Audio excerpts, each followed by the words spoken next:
When the rules govern fear, you are already dead.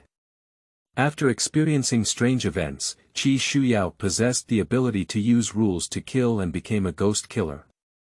While being chased, she also became a killer and discovered more rules about ghost killing.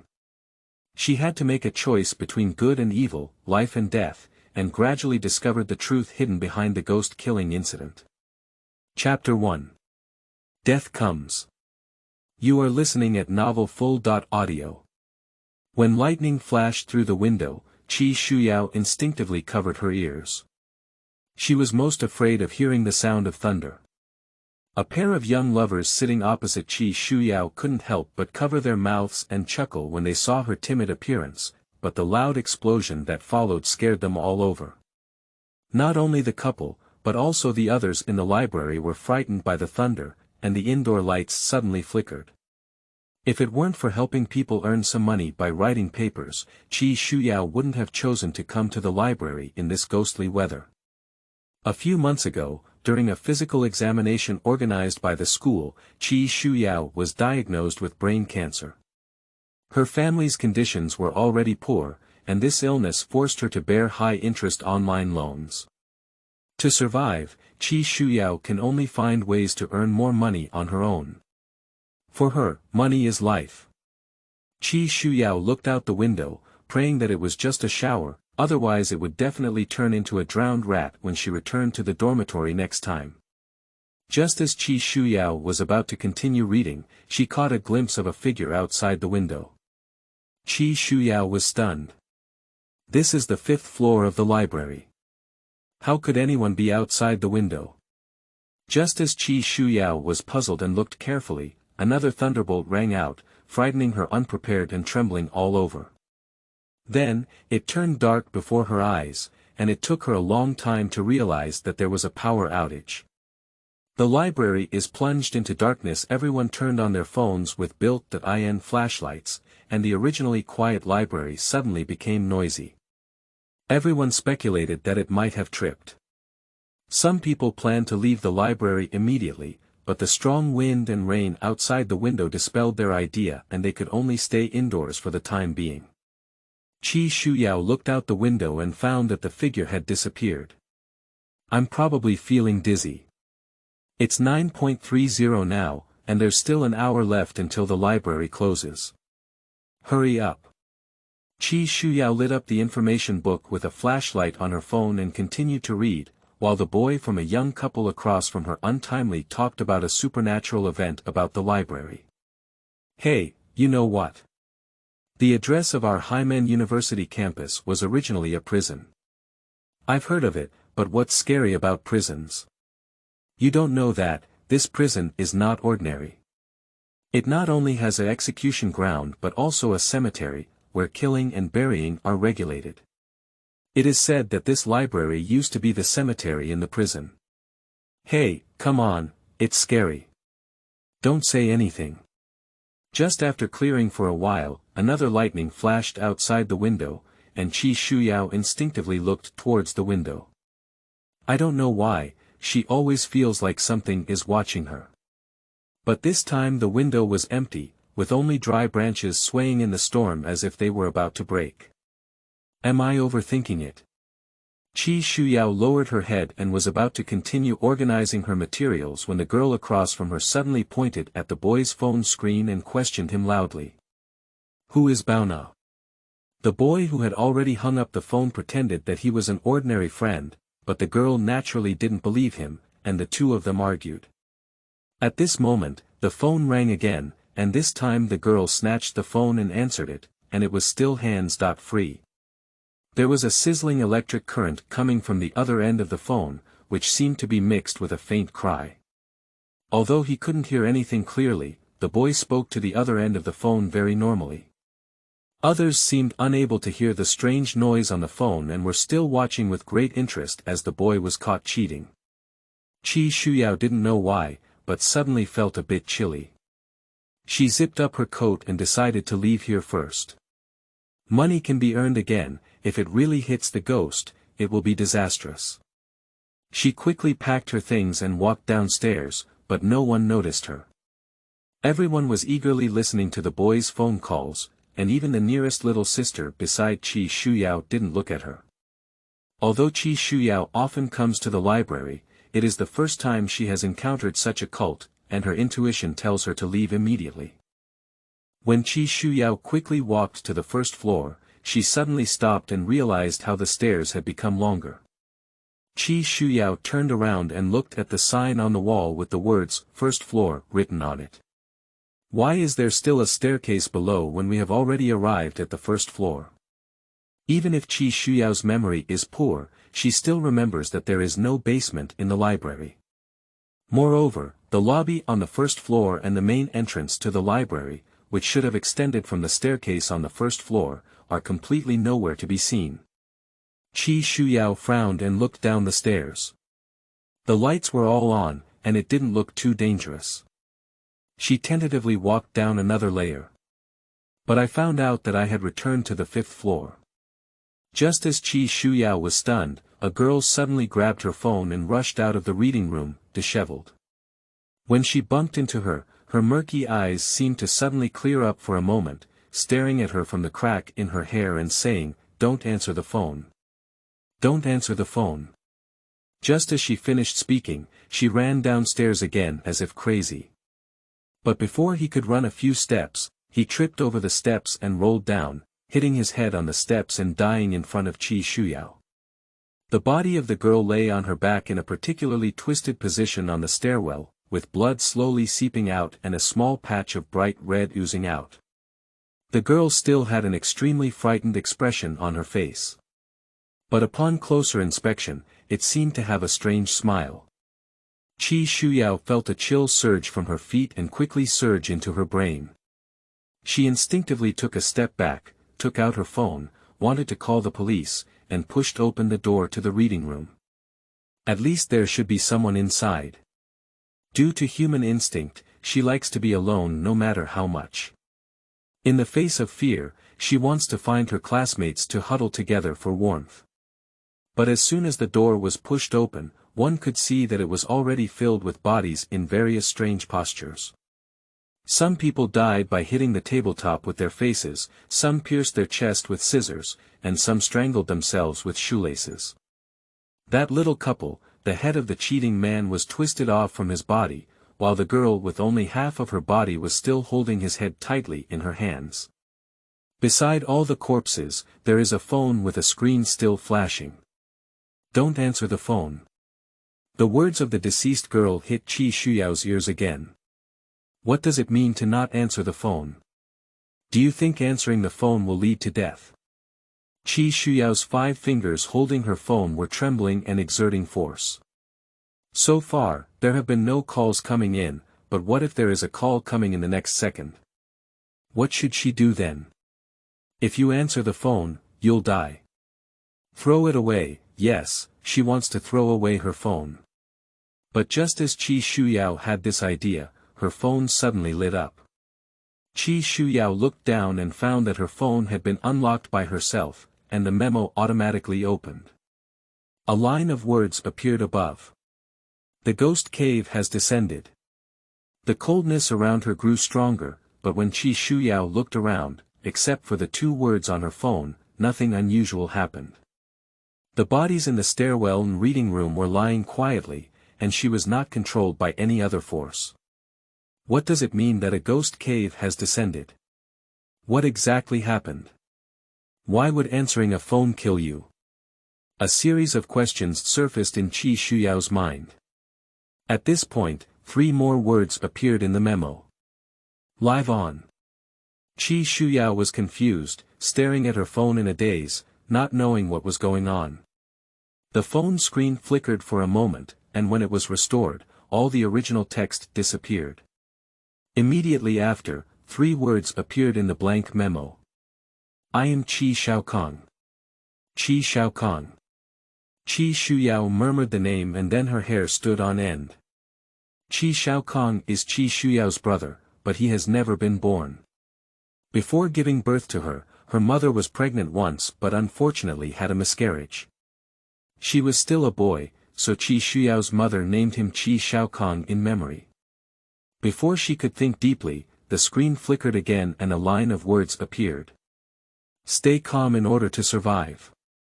Shuyao instinctively looked at the female corpse still lying in the stairwell. In the end, Shuyao clenched her phone and walked down the stairs. The self-proclaimed Xiaokong on her phone is right. She has no other choice but to survive, no matter how scared she is, she must remain calm. Also, no matter what, you cannot answer the phone. When passing by the female corpse, Shuyao was extremely careful to avoid it, but the space on the stairs was too narrow, and she accidentally rubbed a little blood on her heel. It was just that she couldn't care so much anymore. After passing through that platform, Shuyao almost ran down the stairs. Layer after layer. This time, she finally descended to the first floor again. Finally, there were no more steps to go down. Shuyao rushed forward directly, but collided with something. Shuyao looked carefully and found that it was a wall, but when she collided with it, she felt that the wall was soft. Just as Shuyao was stunned, dozens of terrifying faces suddenly appeared on the wall. One of them, with a strange smile, happened to touch her phone and bite her directly. Shuyao immediately released her phone and stepped back, but the brick wall began to collapse and the bricks fell. Strangely, the bricks fell to the ground without making any sound. Shuyao took a closer look and realized that the so-called bricks were all organs and flesh of the human body, no wonder the walls felt soft. At this moment, her phone was flashing inside those corpses. There is also a terrifying ghost face displayed on the phone screen. Fortunately, after the wall collapsed, Shuyao could vaguely see the library gate. Just as she was about to run forward, she noticed that her phone screen was emitting strong light and then began to flicker. Shuyao dared not pick up her phone, but bent down to look, and then saw another line of words appearing in the phone memo. If you leave here now, you will die. The font and color of this line of text are different from before, and the font has changed to bright red. It is obvious that this is a warning. Shuyao bravely picked up her phone and looked at this sentence. Are you kidding me? I'll die if I don't leave. Shuyao thought of this and ran straight towards the gate, but soon stopped again. Because Shuyao saw a mountain of corpses blocking the entrance of the library, and each corpse on the mountain was tightly holding a mobile phone with its screen constantly flashing. Shuyao's scalp instantly exploded. Another line of bright red font appeared in the memo. You have already been targeted by it. What is it? What is the person claiming to be Xiaokong on their phone? The next second, the line disappeared and the phone screen was locked again. Shuyao noticed that the time displayed on her phone was actually 21.30. How could it be? Half an hour ago, Shuyao looked at the time and it was already 9.30. Is it that the phone is broken? Shuyao took a few steps outside and looked at the wall clock. Chapter 2. Murder Call. You are listening at Novel Full.audio. The time displayed on the wall clock is also 9.30. Why is this happening? Shuyao noticed that although the second hand of the clock stopped beating, it was trembling slightly, as if trying to break free from some kind of constraint. Has time reversed? Or is time at a standstill? At this moment, a girl ran down from upstairs and ran straight to the door. But just as the girl stepped out of the door with her front foot, her phone rang, and at the same time, the girl also involuntarily stopped walking. Accompanied by the ringing of her phone, the girl answered the call and placed her phone in her ear. Strangely, the girl's hand lifting the phone trembled slightly like the second hand of a clock. It is obvious that the girl did not voluntarily answer the phone, but was controlled by some mysterious force. When she heard the sound of electricity and crying coming from her phone, the girl slowly turned her head. Just as she turned to the right, accompanied by the sound of bones breaking, her head suddenly turned back. Immediately after, the girl's limbs were also broken, and she was pulled back into the library by a force and smashed onto the mountain of corpses. Seeing another girl die tragically in front of her, Shuyao was so scared that she didn't dare to move and only regained her senses after a while. Originally, what was said on the phone was true. If you leave here now, you will die. But staying will lead to death, leaving will also lead to death. Shuyao is in a dilemma. What should she do now? Hurry up and call the police. Shuyao was about to make a phone call, but she paused for a moment. No, they all died because of their phones. Do not use your phone until you have a clear understanding of the situation. Shuyao's gaze turned to the landline not far away. Using a mobile phone would kill her, so using a landline phone should be okay, right? I picked up the landline and found that I couldn't get out at all. Forget it, let's find a place to hide first. There is no way to stay on the first floor, so go to the second floor. Anyway, Shuyao will definitely not go back to the fifth floor. As soon as Shuyao went upstairs, she ran into a girl who was going downstairs, and both of them were startled. Shuyao. Lu Qian. Shuyao only realized that it was her classmate Lu Qian from the same department. Shuyao usually doesn't have much interaction with her classmates, but she is more familiar with Lu Qian. However, this familiarity stems from Lu Qian's liking for a boy who once confessed to Shuyao. Therefore, Lu Qian dislikes Shuyao very much. But this time Lu Qian saw her, she immediately stepped forward and hugged Shuyao. Shuyao felt Lu Qian trembling all over, and her makeup on her face was already crying. She whispered, "They're all dead, they're all dead." Due to the scattered corpses in the stairwell, Shuyao quickly took Lu Qian up to the second floor. She originally wanted to hide in the office, but as soon as she opened the door, she found several corpses lying upside down in the office, including 2 duty teachers. As Shuyao turned around to leave, she suddenly noticed something.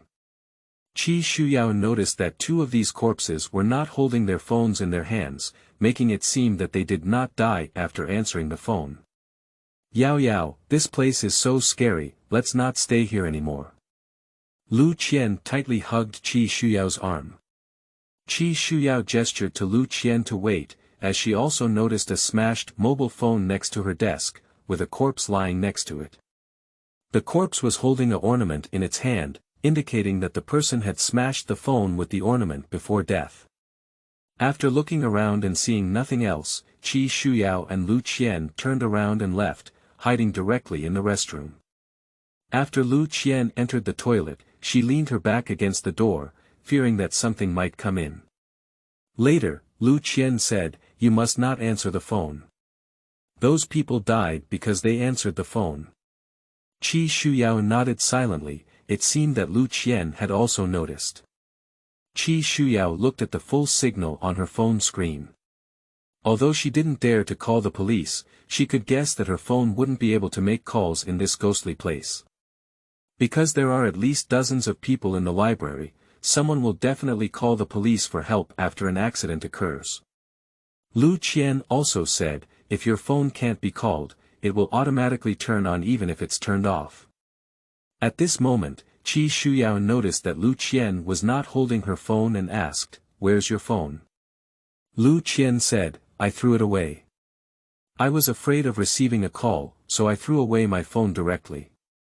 Throw it away. Yes, throwing away your phone should be the safest way. However, Shuyao noticed that when Lu Qian said these words, her eyes were wandering and she dared not look directly at herself. Shuyao's personality is not to trust anyone easily, only to believe in her own judgment. Coupled with Lu Qian's performance at this time and the situation she observed in the office before, she became wary. Answering the phone will kill you, and leaving the library area will also kill you. Shuyao began to calmly analyze. When the phone is turned off, it will automatically turn on, which means that something will try its best to make people answer the phone. Smashing a phone would definitely lead to death. Shuyao thought of the body in the office just now holding an ornament.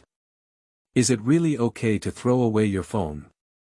Previously, Shuyao saw two corpses in the office without mobile phones in their hands. Shuyao guessed, could those two people have died because they threw away their phones? If that's the case, why is it okay for Lu Qian to throw away her phone? Shuyao secretly glanced at Lu Qian and noticed that she was holding her shoulder bag with an unnatural expression. Shuyao asked coldly, Lu Qian, what time is it now? Lu Qian instinctively reached into her bag, but quickly withdrew her hand and said, my phone has been thrown away. Don't you have a phone? Seeing Lu Qian's subconscious actions, Shuyao guessed that she hadn't thrown away her phone, but why did she deceive herself? Do you think Lu Qian wants to kill herself? Why did she do this? Oh, I forgot, Shuyao said deliberately, then picked up her phone and glanced at it. It's still 9.30, it's strange. Lu Qian just nodded and looked at Shuyao's phone, saying, Yao Yao, throw away your phone too. In case there's a phone call, you might die. Shuyao said, I think it's strange. Why haven't I received any calls until now? When Shuyao spoke, she stared at Lu Qian and observed the expression on her face. Not only doubt but also regret flashed through Lu Qian's eyes. At this moment, Shuyao judged that Lu Qian was lying and throwing away her phone would definitely lead to death. Lu Qian is lying to herself, she wants to kill herself. Lu Qian then said, Yao Yao, since we can't leave through the gate, should we try jumping off the window on the second floor? This sentence made Shuyao more convinced of her speculation. How did Lu Qian know she couldn't leave through the gate? She never went downstairs at all. If she had already gone downstairs and found those corpses at the entrance, she would definitely not have come down again when she returned upstairs. Lu Qian suggested escaping through the second-floor window because she found herself unwilling to throw away her phone. Shuyao didn't want to delve into why Lu Qian wanted to harm her, she only knew that she had to leave this person immediately. Shuyao followed her words and said, okay, let's go take a look at the window. Lu Qian immediately nodded in agreement, without concealing the joy on her face. This expression is not a way to escape the joy here, it's a trick that works. When the two walked towards the window, Lu Qian kept a certain distance from Shuyao. When Shuyao opened the window, she caught a glimpse that Lu Qian had not come forward. Shuyao deliberately bent down to look, but at the same time, she tightly grabbed her side with one hand. At this moment, Lu Qian rushed forward and wanted to push Shuyao down. Shuyao leaned over and grabbed Lu Qian tightly. Shuyao sternly asked, what do you want? Lu Qian immediately let go and said, I want to help you. Lu Qian's expression became very flustered, and she slowly reached into her bag, then took out a utility knife. I want to help you die. Lu Qian's expression became extremely fierce and she rushed straight towards Shuyao. Shuyao circled directly to the other side of the wash basin to interact with Lu Qian. After circling twice, Lu Qian climbed onto the wash basin and was ready to pounce directly at Shuyao. Shuyao seized the opportunity and grabbed Lu Qian's ankle, pulling hard. Lu Qian fell off the platform and stopped moving. After Lu Qian fell to the ground, Shuyao ran straight up to the fourth floor and found a corner to hide. After hiding, Shuyao perked up her ears to listen to the movements around her, not even daring to breathe. Lightning still flashed through the window, and Shuyao was on the verge of collapse. She clenched her phone tightly, praying that it was just a nightmare. However, her trembling body reminded her that this was not a nightmare, but a cruel reality. I can't just die like this. Shuyao forced herself to calm down and remembered that every public place should have an emergency box, which not only contained medical equipment but also the flashlight she urgently needed. Shuyao immediately walked towards the wall next to the staircase. If she remembered correctly, the emergency box should be there. When Shuyao walked past in the dark, she heard a sound ahead and immediately stopped. Is there anyone else? Shuyao dared not speak and cautiously hid behind the nearby pillar, looking forward. A few seconds later, lightning flashed outside the window, briefly illuminating the room. However, Shuyao could still see clearly that the cabinet containing the emergency box in front had been opened by someone. The emergency box was placed there, but there was no one around.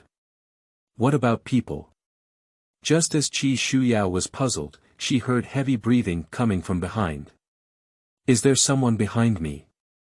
At the moment when Shuyao was about to turn around, a lightning bolt flashed again. Suddenly, a woman in white appeared in front of Shuyao, startling her. Just as Shuyao was about to escape, the woman in white spoke, Shuyao. Shuyao felt very familiar with the voice and said, "Who?" The girl turned on the flashlight and said, "It's me, Zhang Liang." Shuyao finally breathed a sigh of relief. Zhang Liang was a wealthy second-generation classmate who paid Shuyao to write papers. Although the person in front of her was indeed Zhang Liang, Shuyao remembered Lu Qian who had planned to kill her before and immediately remained vigilant. But Zhang Liang asked why Shuyao was here. Shuyao was very puzzled because she had told Zhang Liang about her visit to the library to search for information. Shuyao could only say, "Didn't I tell you? I helped you write your course paper and needed to come to the old library to look up information." Zhang Liang seemed to just remember, nodded slowly, and then looked at Shuyao with a dull gaze. Zhang Liang's behavior is too strange, she doesn't seem to be a normal person at all, and her behavior is also different from Lu Qian's before. Also, this young lady is known for being timid on weekdays, but in this terrifying environment where corpses are everywhere, she surprisingly appears so calm. Something's wrong with Zhang Liang. Would she also want to kill herself? Why did Lu Qian and Zhang Liang do this? What's wrong with them? Is it controlled by that ghost? Chapter 3. Those things. You are listening at novelfull.audio. Shuyao's gaze once again turned to the emergency box, as Zhang Liang did not have a backpack and only had a flashlight in her hand. This indicates that Zhang Liang only took a flashlight from the emergency box, and the other things should still be there. What Shuyao needs most is the scissors in the emergency box, which can be used as a weapon for self-defense. Zhang Liang, please help me keep an eye on it, Shuyao said as she walked towards the emergency box, paying attention to Zhang Liang's figure under the emergency light. Shuyao can judge Zhang Liang's movements through her shadow. However, Shuyao found that everything in the emergency box was gone. Just as Shuyao was wondering why Zhang Liang had taken everything away, the flashlight behind her went out, and the surroundings fell back into darkness. Shuyao immediately asked, "Zhang Liang, why did you turn off your flashlight?" Just as she finished speaking, the flashlight lit up again, but Shuyao was stunned because the flashlight lit up from her right side. Meanwhile, Shuyao also noticed that Zhang Liang, who should have been standing behind her, was missing. When did Zhang Liang walk to her right? Shuyao felt a chill on her spine and her body froze. Suddenly, the flashlight turned off and the surroundings fell back into darkness. Once again engulfed by darkness, Shuyao immediately hid behind the nearby pillar and held her breath. Zhang Liang couldn't walk silently to her side, so there must have been someone on her right just now. Who is that? Where did Zhang Liang go again? The more Shuyao thought about it, the more terrifying it became, and her mind became more chaotic. She tried her best to calm down and decided to go to the third floor to find the emergency box. Just as Shuyao had walked up the stairs, a flashlight suddenly lit up behind her, and Zhang Liang's voice also sounded from behind. "What are you going for?" Shuyao froze for a while before slowly turning around to look over, only to find Zhang Liang reappearing in the position where she had previously disappeared. Due to the strong light shining directly on her, Shuyao couldn't see Zhang Liang's face clearly, but Zhang Liang's tone made her shudder. That tone was not calm, but indifferent. Shuyao forced herself to remain calm and said, "I'll go to the third floor." Zhang Liang's tone remained indifferent, "I'll go with you." As Zhang Liang spoke, she walked towards Shuyao and stood shoulder to shoulder with her. Shuyao dared not show her grandeur, and even dared not look directly at Zhang Liang, because Zhang Liang's behavior and demeanor were too bizarre. "No, we can't go with Zhang Liang."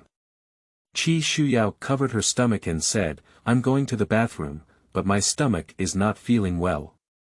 "I'll accompany you," said Zhang Liang in a cold voice, who was staring straight ahead. "No need," Shuyao said as she walked towards the restroom. During this time, Zhang Liang always stood by her side, and Zhang Liang walked without making any sound. The entire lobby on the second floor could only hear the footsteps of Shuyao alone. After entering the toilet, Shuyao entered the compartment as quickly as possible. But just as Shuyao was about to close the compartment door, it was blocked by Zhang Qian's hand. Shuyao froze as she looked at Zhang Liang standing outside the door, who was staring at her with empty and lifeless eyes. Shuyao pushed Zhang Liang open and immediately closed the door to lock it. Just as it was locked, Shuyao heard Zhang Liang outside the door say in a strange voice, "I'll wait for you." Shuyao is now trembling with fear, and there is no need to confirm anything. She knows that Zhang Liang must have a problem. Now the toilet compartment she was in has become her last refuge, but she has no idea what to do next. What would Zhang Liang do if she snatched the door and fled? Will she kill herself? The key is that Shuyao doesn't even know what Zhang Liang is outside the compartment door. Just as Shuyao was extremely frightened, she saw a hand extending from below the adjacent compartment, which was still holding a mobile phone. Although the phone screen is lit, it is set to the weakest position. Shuyao was frightened and immediately covered her mouth, but her hand swayed slightly, as if asking her to look at her phone. Shuyao squatted on the ground and leaned closer to her phone, only to find that the memo displayed on the phone read, "The one following you is not a person." When Shuyao saw this sentence, she couldn't help but turn her head to look below the door. Although she could still see the flashlight outside, she didn't see Zhang Liang's feet. At this moment, the person next door put away the phone again. Just as Shuyao was puzzled, she heard Zhang Liang's voice say, "Are you okay?" Shuyao suddenly looked up at the sound and found Zhang Liang's head hanging above the toilet door, staring down at her. Shuyao was frightened and couldn't say a word, tightly covering her mouth. Zhang Liang retracted her head and said, "I'll wait for you." Now Shuyao is 100% certain that the person outside the door is definitely not a person. I also believed in the person hiding next door. At this moment, the hand handed over the phone again, and Shuyao leaned down to look at the newly written words on the memo. "I will go out first to attract her attention. After you come out, you must pretend not to see that thing. Only in this way can you shake her off." After reading this sentence, Shuyao boldly touched the person's hand again. This action had two meanings. First, to tell the person that she knew, and second, to feel if the person's hand was warm. Only the hands of living people have warmth. Ice. That person's hands were cold. The piercing coldness on that person's hand instantly spread throughout Shuyao's body. Shuyao looked down at the retracted hand, which was not the warmth that a human hand should have. However, Shuyao also realized that her hands were also cold. In such an environment, everyone would be scared and feel cold all over, right? Shuyao, who was in extreme fear, needed help very much, so she tried her best to convince herself to believe that person. But she is still very conflicted because she has no idea who this person is, or even if it is a person. However, between Zhang Liang and the mysterious person, Shuyao chose the latter. After all, she has now confirmed that Zhang Liang is not human. Shuyao sat on the toilet and waited. When she heard the door next door open, she heard a faint sound of footsteps. Shuyao didn't immediately open the door, but bent down and looked under the door. Just as she saw the white sneakers, she also saw Zhang Liang's expressionless face. Zhang Liang actually lay on the ground, tilting her head to peek at Qi Shuyao from under the door. As Qi Shuyao stood up, she covered her mouth and was so scared that she almost screamed out. But why did Zhang Liang have no reaction when the person next door came out? Is it true that as the person next door said, just ignore Zhang Liang? Qi Shuyao mustered up the courage to open the door. As soon as she opened it, she saw Zhang Liang standing straight at the door. Zhang Liang stared at Qi Shuyao with round eyes. Qi Shuyao pretended not to see and turned to look at the door of the women's restroom, wanting to see who the mysterious person was. At the moment when Qi Shuyao looked over, the door of the women's restroom was closed, and the person just left. Turn a blind eye. Qi Shuyao silently recited these 4 words in her heart, mechanically turning around and walking towards the door of the women's restroom. Zhang Liang slowly followed behind Qi Shuyao. Just as Qi Shuyao was about to open the door, Zhang Liang stood directly at the door and leaned her face towards her. Although Zhang Liang didn't say anything, Qi Shuyao was already scared because her eyelashes had already touched the skin on her face. Unable to open the door, Qi Shuyao had to pretend to remember something and return to the wash basin, facing a mirror covered in blood, pretending to calm down and wash her hands. When Qi Shuyao washed her hands, she kept rubbing them to conceal the fact that her hands were trembling, and she also caught a glimpse of Zhang Liang's body twitching from time to time in the mirror. 1, 2, 3. After silently counting for 3 seconds in her heart, Qi Shuyao quickly walked to the door, opened it, and walked out. At the moment of leaving, a hand reached out from the darkness and grabbed Qi Shuyao. Qi Shuyao was so scared that she trembled all over, but soon found out that it was a tall and thin boy using the flashlight that the other party had just turned on.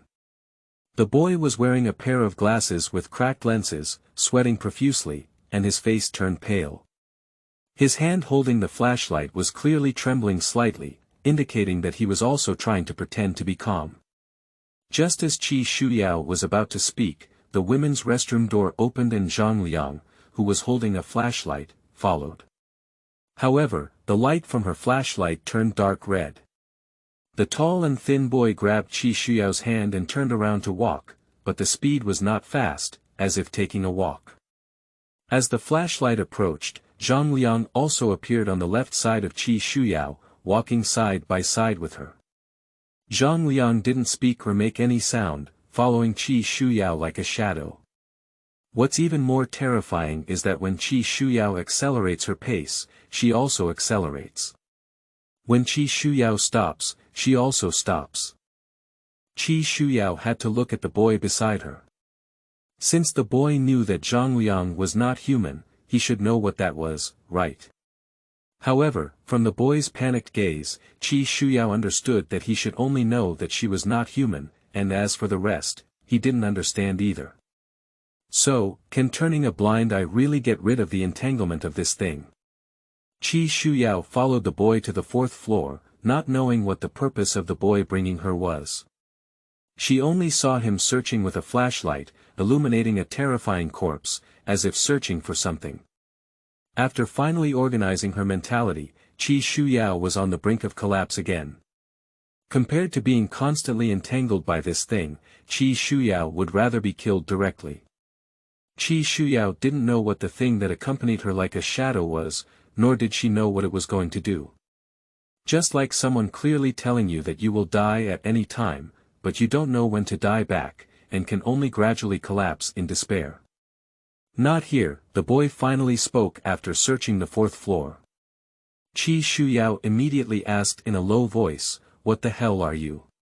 Just as he said 3 words, the boy covered Qi Shuyao's mouth, and Zhang Liang, who was originally standing next to him, immediately turned her head and stared at Qi Shuyao. "Don't talk, don't look at her," the boy whispered, "this thing will focus on the first person she discovers." No wonder boys can talk. It was only then that Qi Shuyao understood what was going on. She could only frown and ask the boy with her eyes, what exactly was he doing? The boy took a deep breath and his breathing was visibly trembling. Chapter 4. Embracing Ghostly Concepts. You are listening at Novel Full.audio. The boy pulled Shuyao and continued walking towards the 5th floor. When he reached the stairwells on the 4th and 5th floors, the boy stopped and shone a flashlight on the corpse in the corner. With a flashlight in her hand, Shuyao saw that it was a headless female corpse. The head of the corpse had disappeared, and from the wound on her neck, it seemed that her head had been torn alive by something. However, the girl's clothes looked very familiar. Just as Shuyao was puzzled, the boy shone a flashlight on the side and finally discovered the head of the female corpse that had fallen next to her. At the moment she saw the head of the female corpse, Shuyao was stunned, because the female corpse was none other than Zhang Liang, who was following behind her at this moment. Shuyao stood frozen in place, glancing at Zhang Liang from the corner of her eye. Zhang Liang's head was protruding from Shuyao's left shoulder, looking towards her head on the ground with a frightened expression. The boy held Shuyao's hand with a slight force and gestured for her not to move. Shuyao's attention was always focused on Zhang Liang, who placed her head on her left shoulder. After Zhang Liang saw her corpse head clearly, her expression changed from expressionless to frightened, as if she finally realized she was dead. The next second, Zhang Liang's whole body melted like a candle, leaving a puddle of white material on the ground. After Zhang Liang disappeared, the boy immediately released Shuyao and held onto the nearby wall with one hand, breathing heavily. Shuyao was still stunned as she looked at Zhang Liang's body. Although the crisis was temporarily resolved, she still didn't know what was going on. After a while, the boy said, "Those people don't know they're dead, unless you bring them to see their bodies, they'll disappear." "So it's like this?" Shuyao asked again, "So, are we haunted here?" The boy nodded and then shook his head, "Probably. Anyway, as long as he answers the phone, he will die." Shuyao asked, "Did you receive the call?" The boy took out his phone from his shoulder bag, and the phone screen was on, showing that the caller was Zhang Ying. The boy carefully pushed his phone back to avoid touching the screen and said, "The first caller was my parents, but I didn't answer because I found that my classmates would die if they answered. I realized that there must be a problem with these calls." The boy was with 3 classmates before. After discovering that people were constantly dying in the library, they immediately prepared to leave. However, when they went downstairs, they found that no matter how they walked, they could only wander in the stairwell and had to return to the 2nd floor. Then, the boy's classmate planned to jump down from the window on the 2nd floor to escape, but the first moment he jumped down, his body split into pieces, as if there was a fishing net made of blades in mid-air. They tried to go downstairs again, but still couldn't leave, and the remaining 2 classmates also died tragically because they couldn't help but answer the phone. Boys can only hide in the men's restroom on the 2nd floor, trying to think about countermeasures. But next, the student who had already died found him, with an extremely strange expression and behavior, and always clinging to the boy. In the end, when the boy accidentally walked back to the student's body, the thing completely disappeared. That's why boys know that Zhang Liang is not human, that's why they took Shuyao to search for Zhang Liang's body everywhere. Upon hearing this, Shuyao breathed a slight sigh of relief. "I finally met a normal person." With a grateful heart, Shuyao took the initiative to ask the boy's name. It should be noted that in normal times, with Shuyao's personality, she would never take the initiative to talk to a boy. The boy's name is Chen Yun and he is a sophomore in the law department, 1 year younger than Shuyao. Then Chen Yun suggested that they could try leaving through the ventilation duct. Because the library has a fresh air system and is a public place, the ventilation ducts are large enough for people to crawl inside. Shuyao immediately rejected his suggestion for a simple reason, knowing that she would die once she left the library area. However, Chen Yun actually felt that all the people who were killed were answering ghost calls, as long as they didn't answer the phone. Shuyao told Chen Yun that even if he didn't answer the phone, at the moment he left the library, he would still be controlled by a mysterious force to answer the phone. Although Chen Yun insisted repeatedly, Shuyao still believed that leaving through the ventilation duct was definitely not a good idea. She had witnessed the girl being forced to answer the phone before and could not take any risks. Seeing Shuyao insisting, Chen Yun had no choice but to say, "Then I'll try climbing the ventilation pipe first. If there's no problem, I'll come back to pick you up." No matter how much Shuyao opposed it, Chen Yun still insisted. Shuyao had to follow Chen Yun to the first floor and help him remove the fence for the ventilation vent. Before climbing into the ventilation duct, Chen Yun told Shuyao that if he could safely leave, he would call the first floor landline and Shuyao would come out again. After Chen Yun climbed into the ventilation duct, Shuyao looked at her phone and found that due to the continuous use of the flashlight, there was less than 5% electricity left, which was about to be turned off. Shuyao suddenly thought that when her phone was turned off, it would automatically turn on because it had power. If the phone was turned off without power, it was absolutely impossible to turn it on again, so she should be completely safe. However, Shuyao also thought that if her phone ran out of battery, would she be killed directly? At the moment this idea came to her mind, she immediately panicked. At that moment, the screen of her phone began to flash, and then the memo automatically opened. Soon, a line of text appeared. "The phone is out of battery, it will die." It's a warning again.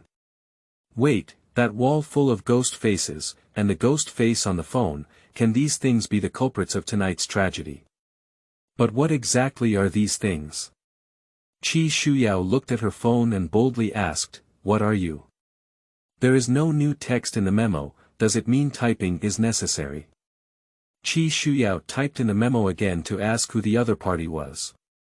The ghost face didn't answer the question, just wrote down the previous sentence, but the period after it became 3 exclamation marks.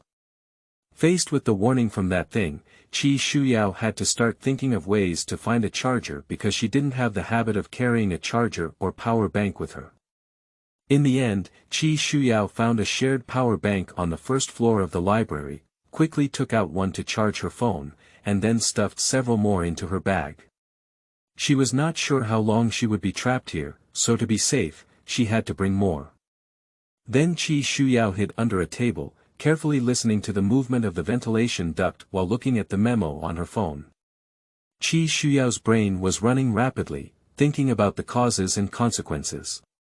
She felt that the ghost face that appeared on her phone might not be the one who used a phone call to kill tonight, because its purpose was to kill. Since ghosts want to kill, they will never give a warning or reminder in advance. What happened tonight has overturned Shuyao's understanding of the world and also told her a fact. The ghost that trapped them in the library would indiscriminately kill, regardless of gender, wealth, good or bad people, as long as they answered the phone, they would be brutally killed. Just as I thought of this, the landline rang in the lobby on the first floor. Did Chen Yun really go out? Shuyao immediately crawled out from under the table and looked at the nearby landline. Shuyao immediately rushed to the phone, but stopped at the moment she grabbed the receiver because she saw that the caller ID on the landline was not the number, but Chen Yun's name. Shuyao immediately released her hand. There was a problem with this call. How could Chen Yun's name and number be stored in the library landline? Shortly thereafter, the phone stopped ringing, but immediately another landline phone rang. Shuyao closed her breath and stepped forward to check, only to find that the landline phone no longer displayed a name, but a phone number. Shuyao naturally wouldn't answer. She realized that the ghost who used the phone to kill seemed to have insight into human hearts. However, Shuyao discovered another problem, which is why the killer didn't call her phone. Shuyao was lost in thought as she looked at her phone. Is it because her unborn brother was protecting her? The thing claiming to be Qi Shaokong is not a ghost face, because the ghost face was only found on the phone after coming into contact with the ghost wall. Or is your phone more unique? Although Shuyao used an older model phone, she had previously seen someone using an older model phone than her. Just as Shuyao was lost in thought, a sound came from the ventilation duct. She immediately walked to the entrance and saw Qinyun poking his head out from inside. After seeing Shuyao, Qinyun immediately asked, "Why don't you answer the phone?" Shuyao was taken aback and said, "Did you really call earlier?" Qinyun nodded and said, "Yes, didn't I mention it before I left? As long as I can safely leave, I will call the landline on the first floor." As he spoke, Qinyun pointed to the landline phone that rang the second time and said, "I know the number of that landline phone. I once lost my phone in the library and used that landline phone to call my phone, and the number was kept." It turned out that it was really Qinyun calling, and Shuyao breathed a sigh of relief, feeling hopeful that she could finally leave safely. Qinyun immediately reached out and pulled Shuyao into the ventilation duct, then crawled ahead to lead the way, and reminded Shuyao not to climb too fast because the ventilation duct seemed not to be so strong, and if it broke, it was easy to fall off. Shuyao followed Qinyun crawling inside the ventilation duct, but after a while, she found that Qinyun was actually preparing to climb towards the top of the ventilation duct. Shuyao stopped and asked, "Didn't you go out? Why did you go up?" Qinyun tilted his head slightly and said, "Go up first, then climb a little longer and you can go out. I just walked the wrong way, that's why it took me so long. Let's go." When Shuyao heard this, she stopped and didn't continue upwards. She felt something was wrong. Qinyun saw Shuyao stop and turned his head to ask, "What's wrong with you?" Shuyao made an excuse and said, "I twisted my wrist." Meanwhile, Shuyao deliberately touched her wrist to procrastinate. "You can persist," Qinyun said immediately. "Just climb up and climb another 5 meters to reach the exit." At this moment, Shuyao noticed that her phone was on. She took it out and saw a sentence on the memo. "Don't believe him." Chapter 5. Extreme Despair. You are listening at novelfull.audio. The statement displayed in the memo is consistent with Shuyao's suspicion. It's impossible to leave this damn place so easily. Also, if Qinyun is okay, he doesn't need to explain clearly how he knows the library landline number before Shuyao asks a question. Qinyun's explanation sounded like it was to gain the trust of Shuyao and let her follow him. After careful consideration, Shuyao decided to return. So, Shuyao began to reverse as quickly as possible, because the ventilation duct was too narrow, she couldn't turn around and could only reverse. Qinyun noticed that Shuyao was backing away and immediately asked, "Why are you going back?" Shuyao naturally doesn't know how to explain, so making excuses at this point is meaningless. After Qinyun asked again, seeing that Shuyao didn't answer, he angrily shouted, "What should I ask you?" Shuyao's heart tightened and she accelerated her speed, while Qinyun started climbing towards Shuyao after the upward ventilation duct turned in the direction. Qinyun was cursing while climbing, and his speed was getting faster and faster.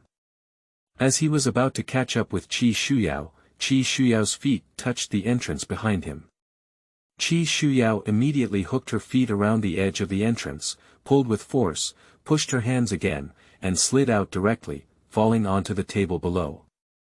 At this moment, Qinyun also happened to climb out, but as soon as he poked his head out, he was hit in the face by a book that Shuyao picked up by hand. Qinyun cursed loudly and crawled out of the ventilation duct, slamming heavily onto the table with a scream. At this moment, Shuyao had already run towards the stairwell, running upwards at the fastest speed. After running to the 4th floor in one breath, Shuyao stopped. She carefully listened to the sound in the stairwell and found that she did not hear Qinyun's footsteps. Is that guy injured? Why didn't they catch up? Just as she thought of this, Shuyao heard the sound of hurried footsteps. Qinyun caught up, and at the same time, he could still hear his angry screams and curses. Just as Shuyao was about to run towards the 5th floor, she immediately stopped and turned around to enter the fourth-floor lobby, hiding behind a bookshelf. If you run to the fifth floor, there is no way out, so you absolutely cannot go up. Shuyao hid behind the bookshelf, trying to suppress her breath.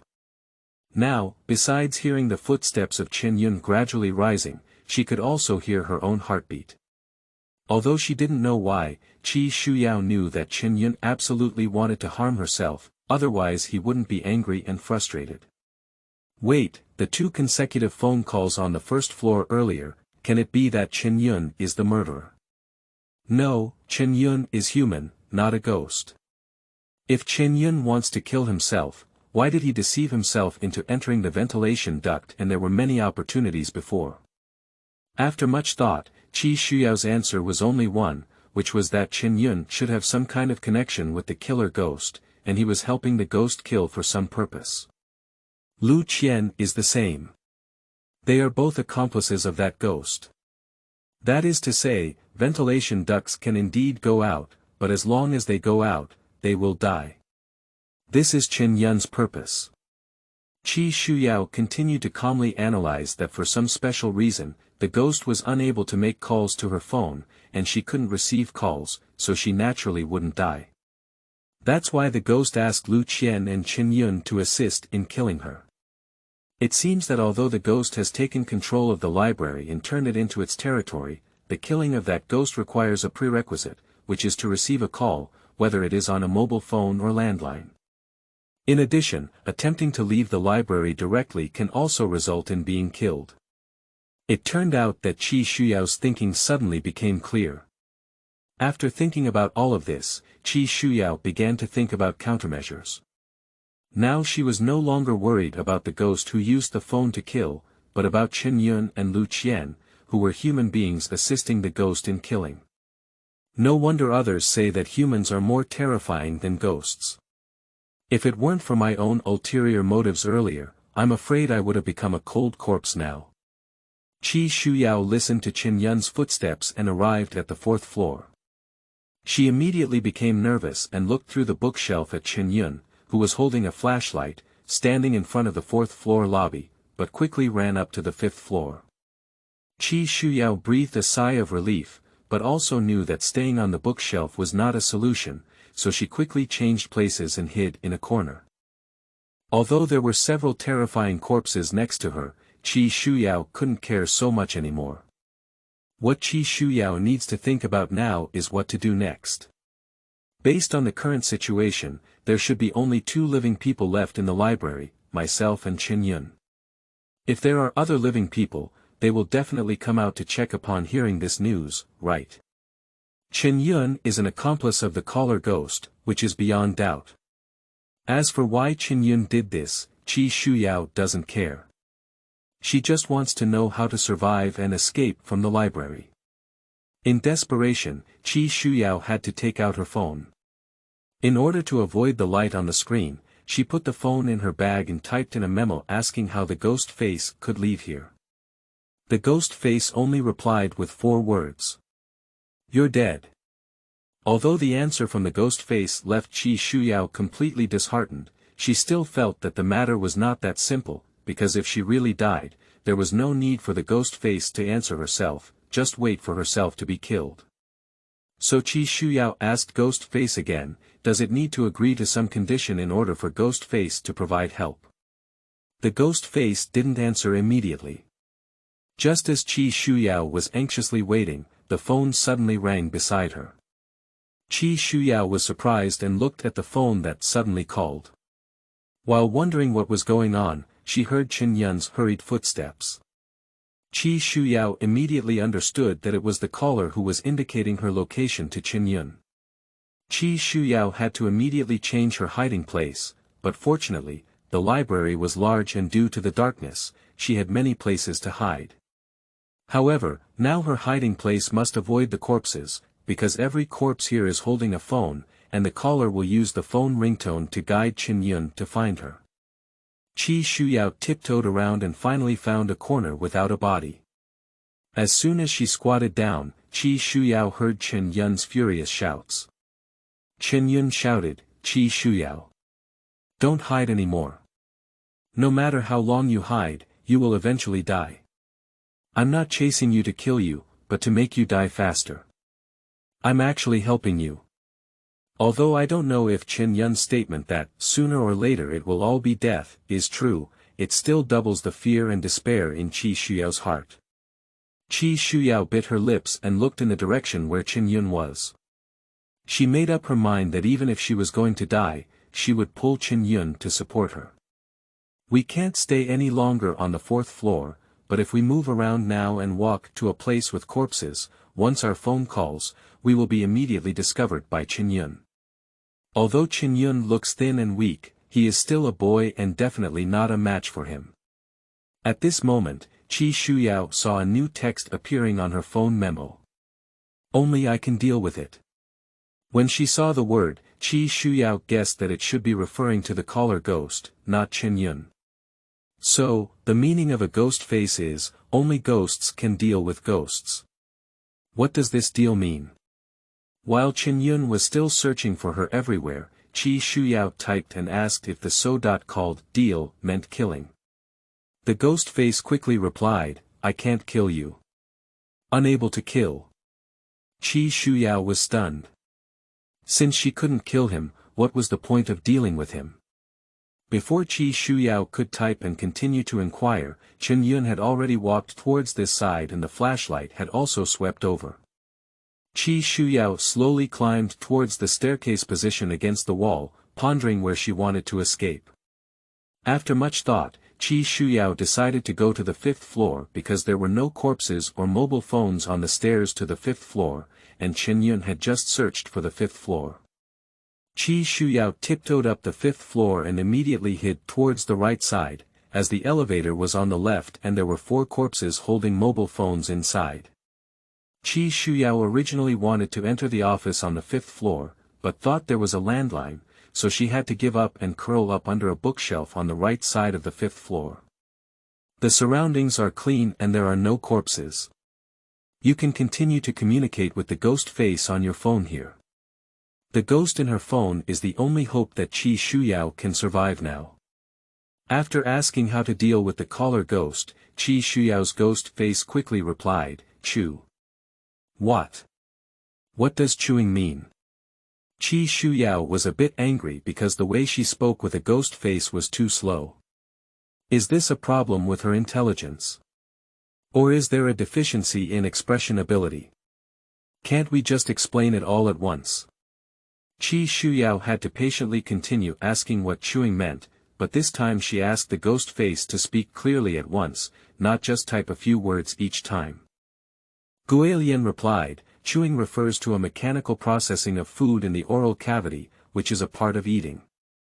Seeing this sentence as if it were a textbook-style answer, Qi Shuyao realized that the so-called deal with the ghost face was to eat it. The so-called only ghosts can deal with ghosts means that only ghosts can eat ghosts. Isn't eating ghosts the same as killing them? This ghost not only has a deficiency in expression ability, but also has problems with thinking. Qi Shuyao had no choice but to continue asking for specific instructions on what to do. Ghostly face replied, borrowing money. When she saw the word loan, Qi Shuyao frowned. Now, what she was most afraid of seeing was this word, because it would immediately remind her of the high-interest loans she owed that she probably wouldn't be able to repay for years. Then, the ghost face continued to ask, do you agree? Qi Shuyao was confused. She didn't even know what this meant, so she asked herself if she agreed. The ghost would give her money. Isn't this funny? The mention of borrowing is extremely ridiculous. But now, does Qi Shuyao still have a choice? Also, Qi Shuyao felt that this was just a pit. She couldn't jump into it, so she decided to find another way. It's not easy to deceive my mother. After typing the word roll in the memo on her phone, Qi Shuyao put her phone back in her bag. What should we do next? Just as Qi Shuyao was trying to calm herself down and think, she heard Chen Yun's voice coming from the stairwell. Chapter 6. Mysterious and Mysterious.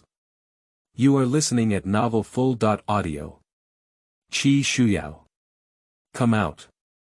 At the same time as Qinyun shouted, Shuyao also heard another boy's howl, who was being beaten by Qinyun. It seems that there are other people in the library who have fallen into Qinyun's hands, and Qinyun is tormenting that person. Listening to the person's mournful cries, Shuyao dared not move any further. At present, it seems that there are still myself, Qinyun, Lu Qian, and a boy who is being tortured in the library. The worst part is that Qinyun and Lu Qian are both accomplices of that ghost. Why did they do that? Shuyao thought that there should be first aid boxes on other floors, and the scissors in the first aid boxes could serve as weapons. Qinyun is downstairs, so he definitely can't go downstairs. He can only go to the 4th and 5th floors. However, the first aid kit on the 4th floor had already been taken away, and Shuyao had to go to the 5th floor. To her despair, although the first aid kit on the 5th floor was still there, everything inside was gone. I'm dying. Just as Shuyao was about to leave, she stepped on something sticky with her shoes. At this moment, lightning flashed through the window. With the light of the lightning, Shuyao saw blood stains on the ground and noticed that the blood stains extended towards a door in the corner. After hesitating for a while, Shuyao decided to go and take a look because the blood on the ground had not yet solidified, indicating that someone was still alive but injured. That's why she came here to look for the first aid kit. More people, more hope for survival. Shuyao walked slowly to the door and found that it was the warehouse on the 5th floor. When Shuyao reached out and twisted the doorknob, she found that the door was locked from inside. It was obvious that there was someone in the room, and Shuyao also heard a sound coming from inside. Shuyao whispered to the crack in the door, "Is anyone there?" The sound in the room immediately stopped, but no one responded. Shuyao stared at the staircase entrance, perked up her ears to listen to the commotion, afraid that Qinyun might suddenly appear.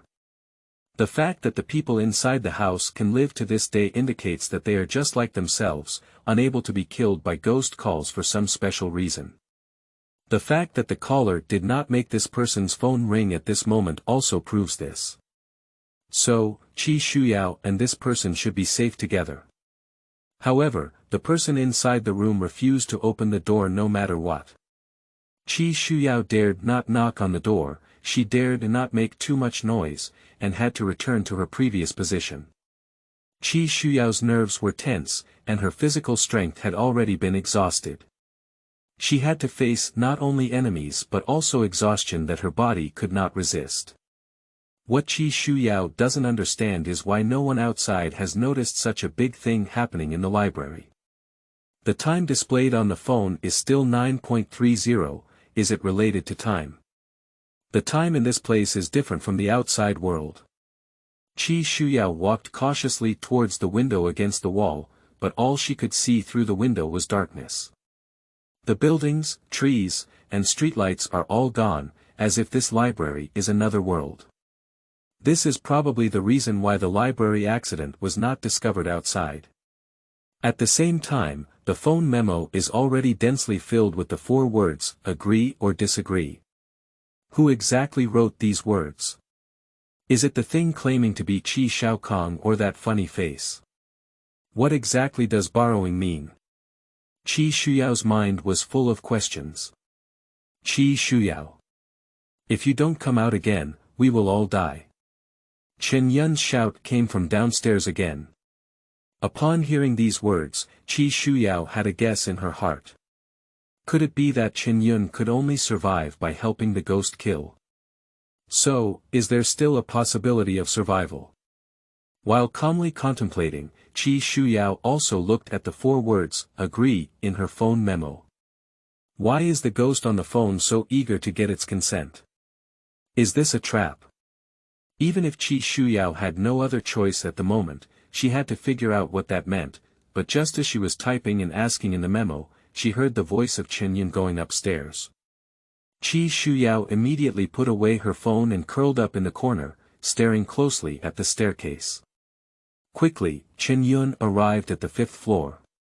With the light of lightning, Shuyao noticed that Chen Yun was still holding a fire axe in his hand. Chen Yun looked around and his gaze fell on the ground. He noticed bloodstains and followed them towards the door of the storage room. After Chen Yun discovered that the door was locked from inside, he immediately lifted the axe and started smashing it. This is an opportunity. Shuyao immediately walked towards the staircase, as the sound of smashing the door could cover up her footsteps. However, just as Shuyao walked down the stairs, the phones held by the corpses in the stairwell immediately rang, and the caller was reminding Chen Yun again. Shuyao immediately ran towards the downstairs, but Chen Yun did not chase after him, as if he wanted to first deal with the person hiding in the warehouse. Just as Shuyao didn't know where to hide, she heard a low cry of sorrow coming from the first floor. Shuyao immediately had a question. Since Chen Yun was an accomplice of that ghost, why didn't he kill that boy? Thinking of this, Shuyao ran straight down the first floor and then found the boy lying on the ground. The boy's face was covered in blood, his clothes were torn, and he looked quite injured, but he was still holding his phone in his hand. The boy's phone screen was black, and when Shuyao approached, her phone did not ring. Shuyao approached the boy and whispered, "How are you doing?" After seeing Shuyao, the boy struggled to say 3 words. "Address book. Address book. What does that mean?" Shuyao was very puzzled. The boy raised his phone again and said, "Phone contacts." Shuyao still doesn't understand what the boy is talking about. At this moment, a girl's crying and pleading came from upstairs, which was Lu Qian's voice.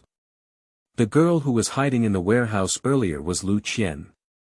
No wonder she didn't open the door for herself, but why was Lu Qian, who was also an accomplice, attacked by Chen Yun? Just as Shuyao was looking towards the staircase, the boy in front of her reached out to touch Shuyao's shoulder bag.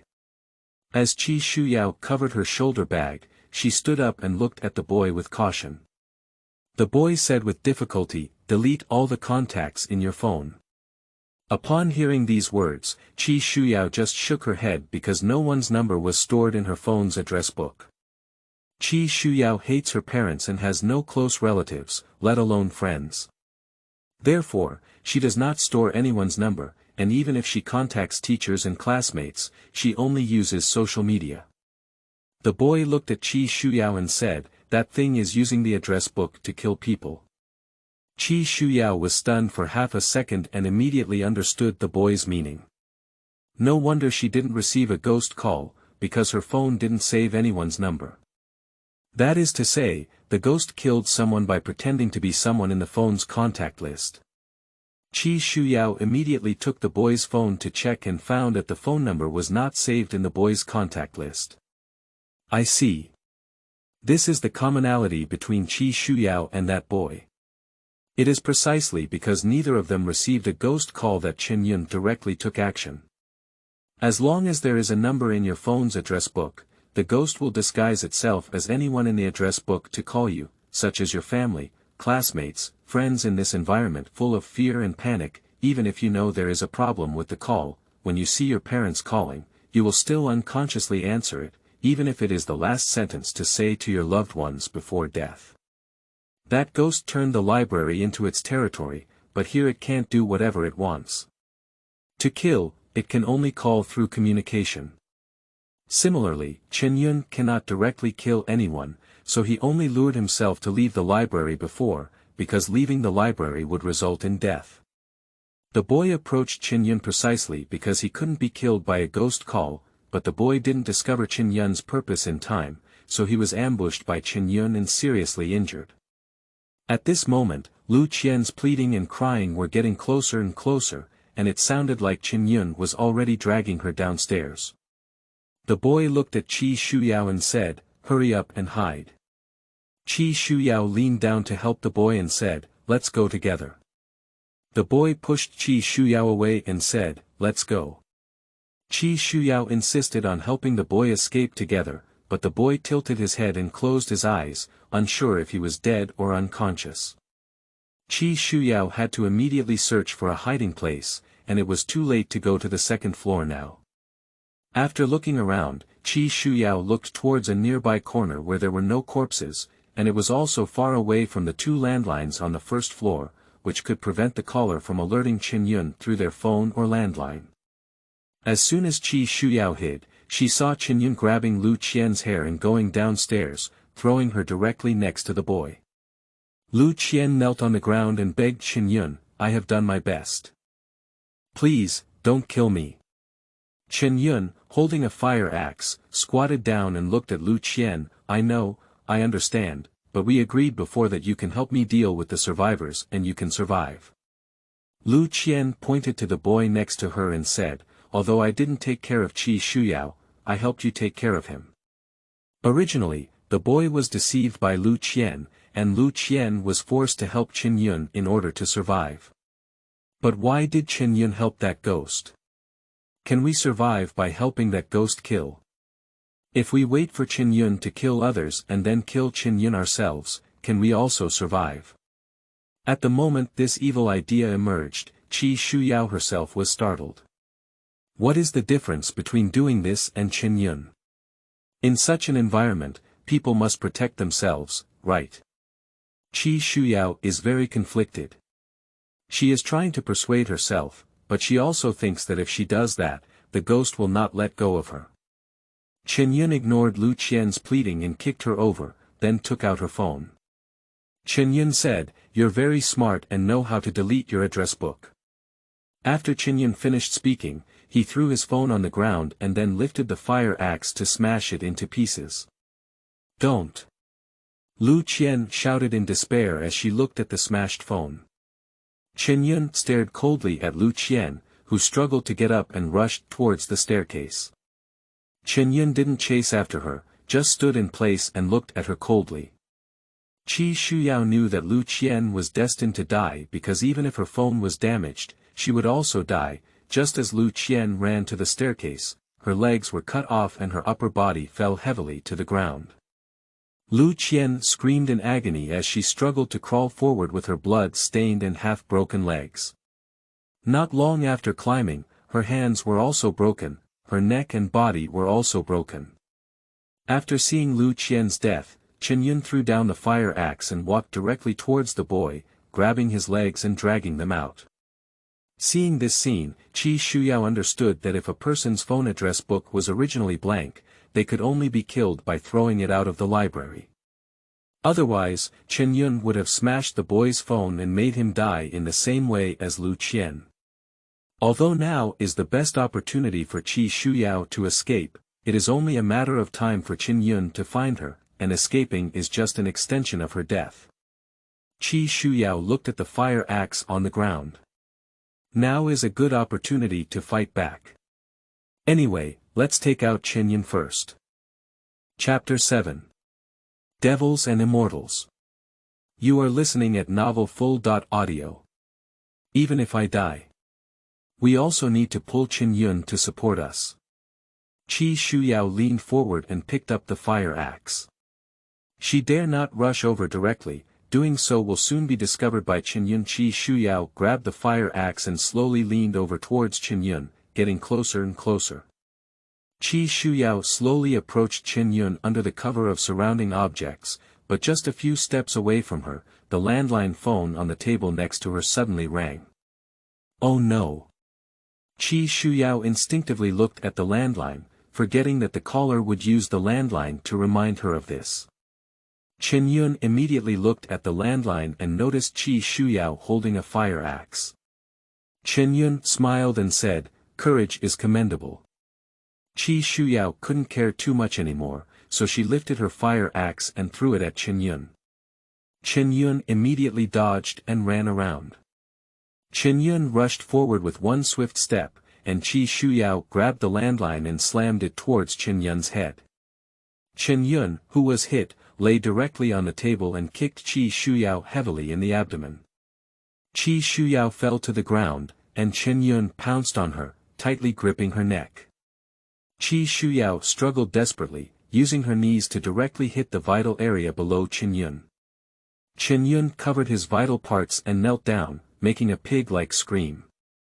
Shuyao struggled and picked up the nearby landline, then slammed it hard at Chen Yun's head. However, Shuyao's strength was too weak. Although Chen Yun was continuously hit, he still raised his fist and knocked Shuyao down. At this moment, the severely injured boy in the distance struggled to get up, picked up the fire axe on the ground, and walked towards Chen Yun. His footsteps caught Chen Yun's attention. Chen Yun stepped forward and kicked the boy over, picking up the fire axe in his hand and throwing it aside. After kicking the boy fiercely, Chen Yun walked up to Shuyao and punched her in the face. Shuyao felt liquid flowing out of her nasal cavity, and felt strong stimulation in her throat. At the same time, she spat out a mouthful of fresh blood. Chen Yun grabbed Shuyao's leg and began to drag outside the library. The instinct to survive made Shuyao grab at it recklessly. She wanted to grab something to fix her body, but in the end, she grabbed the hand extended by the boy. The boy grabbed the lever next to him with one hand and tightly grabbed Shuyao with the other. Although he was already unconscious, he still unleashed an astonishing force. Chen Yun saw that he couldn't continue dragging, so he had to come forward and step down hard towards the boy's hand with his foot raised. The screams were accompanied by the sound of bones breaking, and the boy's hand broke. Chen Yun picked up everything he could find around him and began to smash the boy wildly, cursing loudly while smashing. He had completely fallen into madness. I absolutely cannot die here. Shuyao stood up with all her might, but due to being entangled in the shoulder strap of her shoulder bag, she tripped over the ground again. At this moment, the phone slipped out of the bag. Shuyao immediately picked up her phone, and she had no other choice. The ghost in her phone was her only hope for survival. No matter what kind of loan he has, he already owes so many high-interest loans. With more lice, he doesn't itch, and with more debts, he doesn't worry. However, Shuyao's vision was blurred by sweat, and her hands were trembling. She couldn't see her phone screen clearly, and her fingers couldn't type. The light on the phone screen caught Chen Yun's attention, and he turned around and snatched the phone away. It's over, this time it's completely over. Just as Shuyao was in despair, Chen Yun smiled and pushed the phone back into her hand. Chen Yun said, "So, I'll give you a chance to choose the way to die. Either I'll drag you out, or you'll add your own address book." Shuyao naturally wouldn't miss this opportunity. She reached out to wipe away the sweat from her eyes and saw a line of text on the memo on her phone screen. Save your phone number in the contact list. What does it mean? Shuyao was stunned. Why did she save her phone number in the address book? In an instant, countless questions flooded out, and Shuyao even suspected that the ghost face was playing tricks. Hurry up! Chen Yun roared angrily, don't procrastinate. As he spoke, Chen Yun lifted his foot and stepped on Shuyao's calf, causing a piercing pain that made Shuyao scream out in agony. Chen Yun squatted down and tugged at Shuyao's hair, saying fiercely, hurry up. There was no choice, and with Chen Yun staring at her phone screen, Shuyao had to add her phone number to her address book and also write her name. Chen Yun looked at his phone screen and said, do you think adding your own phone number can save you from dying? Of course, Shuyao didn't know the outcome of doing so, but she had to follow what the ghost face had written because it was her only choice. The phone rang and the caller displayed Shuyao's own name. What does it mean? Shuyao looked at the caller ID, why did she still call? Chen Yun smiled and said, take it, then go die.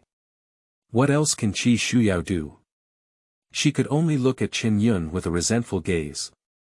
I won't let you go even if I'm a ghost. Shuyao gritted her teeth and said this sentence, which was her final counterattack, although meaningless. Chen Yun extended his finger and pressed the answer button on Shuyao's phone. Meanwhile, Chen Yun said, after death, a person can only become a dead person, not a ghost. Shuyao looked at Chen Yun and her phone slipped out of her hand. At the moment the phone landed, a man's voice came from the receiver. Borrowing, do you agree?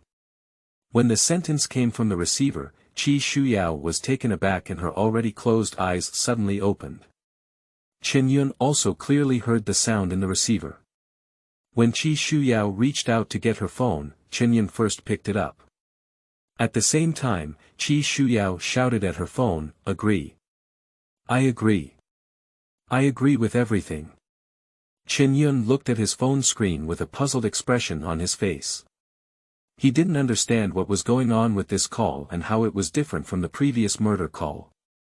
The agreement takes effect. After the male voice in the receiver finished speaking, the call was interrupted. What does it mean? Chen-yun was still in confusion, but the next second, all the lights in the hall suddenly lit up and began to flash. Accompanied by flickering lights, Chen-yun noticed a smiling ghost face on his phone screen. Meanwhile, Chen-yun's shadow also began to sway left and right. Chen-yun looks at Shuyao and asks, what did you do? What the hell did you do? Shuyao didn't know what had happened, nor did she know what the dark shadow was. Chen-yun looked at his shadow and said, didn't we have an agreement? You can't violate the agreement, you can't do this. It sounds like Black Shadow is the ghost who used the address book to kill people. It turns out that thing has been hidden in Chen-yun's shadow. Just as Shuyao didn't know what the dark figure was going to do, the landline on the table next to her rang. Shuyao and Chen-yun instinctively looked at the landline and then at the dark figure. The black shadow separated from Chen-yun's shadow and swam towards the entrance of the library, but was immediately sucked into Shuyao's phone. As the shadow was sucked in, Shuyao heard the sound of chewing coming from her phone. Chen-yun stared blankly at his phone, his face full of doubt and fear. The landline next to him continued to ring. Chen-yun walked towards the landline with his phone, only to find that the caller's name displayed on the LCD screen was Shuyao, and Shuyao's name quickly turned into the face on the phone. Chen-yun took a deep breath of air conditioning, and at that moment, the second landline phone also rang, followed by the phones tightly held by the surrounding corpses ringing one after another. That terrifying ghost face appeared on all the phone screens. Fear descended again, but this time it was only on Chen-yun alone. Chen-yun threw away Shuyao's phone and began to step back. All the phone rings suddenly came to an end at this moment, but Chen-yun's own phone began to ring. Chen-yun froze and looked down at his pocket, afraid to take out his phone. Chen-yun began to mutter to himself, why did you call me? Didn't you agree? You'll keep me alive. Chen-yun's voice was already filled with tears, and tears of fear flowed out. I thought it was a deal. What the fuck do you mean? You're not trustworthy. While Chen-yun was cursing, he took out his phone and looked at the caller's name displayed on it as Shuyao. Chen-yun, whose face was full of shock, immediately looked at Shuyao. Chen-yun asked, what the hell did you do? As soon as he finished speaking, Chen-yun seemed to realize something, and his lips began to tremble. You too. Just as these two words were spoken, Chen-yun's phone was automatically connected. The ghost face immediately appeared on the phone screen, constantly rotating and rolling as if it was about to emerge from the screen. Chen-yun threw away his phone, turned around, and ran towards the outside of the library. As soon as Chen-yun ran out of the library, his body began to twist. In the midst of painful screams, Chen-yun's body was crumpled into a ball. Immediately after, Chen-yun's clumped body was bitten off by something, and at the same time, Shuyao heard the terrifying sound of chewing again.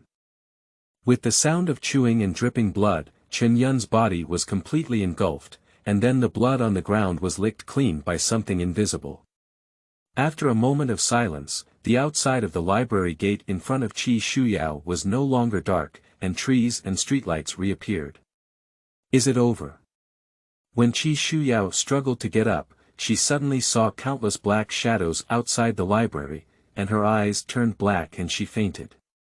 After a thunderous explosion, Shuyao woke up and found herself lying on the table in the library. Shuyao suddenly looked up and found herself on the 5th floor of the library, with all the lights on above her head. The couple was still sitting opposite, and the others around were quietly reading. Shuyao was stunned and reached out to touch her leg again, without any pain or injury to her body. "What's going on? Did you have a nightmare just now?" It took Shuyao a long time to breathe a sigh of relief, but that nightmare was really too real.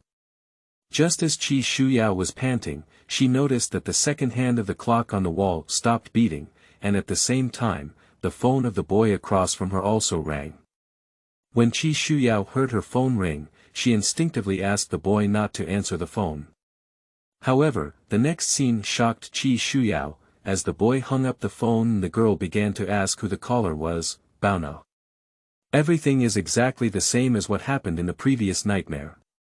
Is that nightmare a trailer? Or are you still trapped in nightmares?" At this moment, everyone's phones around were ringing simultaneously.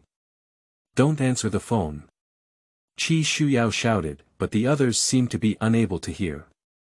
While everyone picked up their phones to answer the phone, they turned their heads to look at Shuyao. After another explosion, there was a power outage. In the moment of being engulfed by darkness, Shuyao immediately stood up and stepped back, while taking out her phone and turning on the flashlight. Chapter 8. No one survives. You are listening at novelfull.audio. At the moment the flashlight lit up, Shuyao was already surrounded by a group of people. The group of people had blood flowing from their 7 orifices, twisted limbs, and glared fiercely at her one by one. "Ah!" Shuyao woke up again, gasping for breath, and found herself sitting at the entrance of the library. The pain in her legs hit, and only then did Shuyao realize that it was just a nightmare. Shuyao looked at the boy next to her and struggled to climb over to see if he was still alive. Shuyao reached out and touched the boy, feeling that he was still breathing. She tried to wake him up and said, "Wake up, how are you doing?" For a long time, the boy with a blood-stained face woke up and stared blankly at Shuyao. Shuyao looked at the entrance of the library and said, "It should be okay now. We can leave now." The boy had no response. Shuyao grabbed the railing next to her and climbed up in agony, but just as she got up, the boy grabbed her. Shuyao was stunned and found that the boy was smiling at him strangely. The smile was exactly the same as the grimace on the mobile phone. At the same time, Shuyao heard her phone ring, and the boy raised it and handed it to her, saying, "Your phone rings." After the boy finished speaking, he let out a strange laugh. Shuyao saw the ghost face on her phone screen, which was also smiling. The boy threw Shuyao to the ground and leaned his face in front of her, saying, "Answer the phone. Answer the phone." Shuyao struggled hard and finally woke up when the phone rang. When she opened it, she almost rolled off the bed and fell to the ground, blocked by the nurse beside the bed. In a state of panic, Shuyao waved her hands and shouted. The nurse comforted Shuyao while pressing the call bell. Soon, several nurses ran in and pressed Shuyao onto the bed, injecting her with sedatives. As the sedative was injected into her body, Shuyao's body relaxed, and while she fell asleep, she realized she was in the hospital room. "I hope this time won't be a dream." During this sleep, Shuyao slept soundly and peacefully. After waking up naturally, she opened her eyes in calmness. The sunlight outside the ward window is bright, and the chirping of birds can still be heard from the lush tree. After calming down and confirming that it was not a dream, Shuyao wanted to get up but found a tearing pain in her body, so she had to lie down again. After the pain eased slightly, Shuyao stared at the single patient room where she was staying. Her first reaction was, "How much does it cost to stay in this place for a day? Will you let yourself pay for it?" Thinking of this, Shuyao immediately pressed the call bell at the bedside, and she had to immediately find someone to inquire about it. The nurse quickly arrived, but did not answer Shuyao's question. Instead, she helped her find a doctor. After the attending doctor arrived at the ward, he first examined Shuyao and told her that although her leg was not broken, the injury was still serious, and she had been in a coma for 7 days.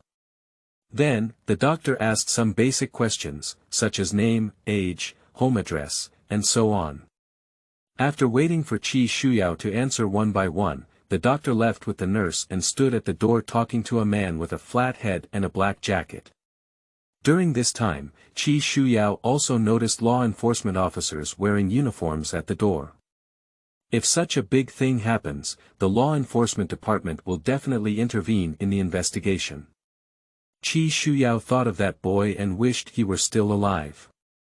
At this moment, the man in a black jacket walked into the ward, turned around and gently closed the door, then smiled at Shuyao. The man's smile made Shuyao very uncomfortable because it was a polite fake smile.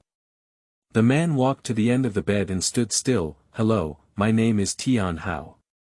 I am a criminal police officer from the Haimen City Police Bureau, responsible for investigating the murder case at the Haimen University Library." Murder case. Shuyao was stunned for a moment. She wanted to say that it wasn't a murder case, but she swallowed it back to her mouth. Shuyao didn't know how to explain her terrifying experience that night, and more importantly, she didn't care why everything happened. Since she survived, she still had to continue living her own life.